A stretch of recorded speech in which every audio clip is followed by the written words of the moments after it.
La Cour d'appel de Paris a apporté un éclairage sur la notion de dénigrement indirect dans un arrêt du 8 décembre 2023.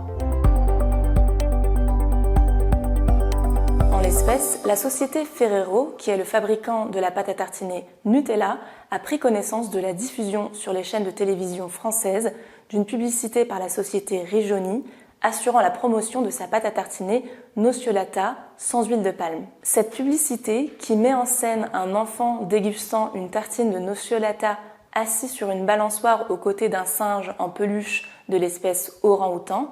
et une voix off précisant en phrase d'accroche « Nocciolata, c'est sans huile de palme », serait constitutive, au sens de la société Ferrero, d'un acte de dénigrement et de parasitisme. Dans cet arrêt, la Cour d'appel de Paris concentre une majeure partie de son analyse sur la notion de dénigrement.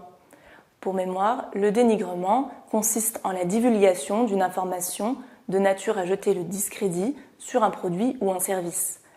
La société Ferrero, qui a été déboutée en première instance, fait valoir que la publicité litigieuse est constitutive d'un dénigrement, étant donné que l'apparition d'un orang-outan sur le visuel ne serait pas justifiée par une raison objective permettant de promouvoir la pâte à tartiner et que son apparition suggère la thématique de la protection de l'orang-outan, symbole de la controverse portant sur l'huile de palme,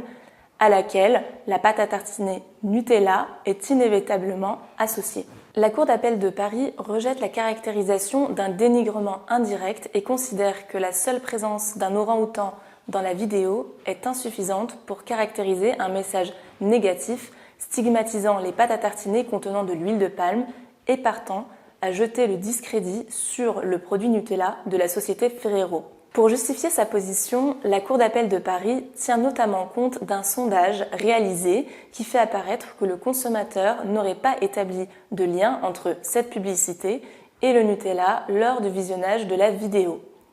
Ainsi, il aurait été déterminant pour caractériser un dénigrement indirect d'apporter la démonstration d'un lien établi par le consommateur entre la marque litigieuse et le spot publicitaire lors du visionnage de la vidéo.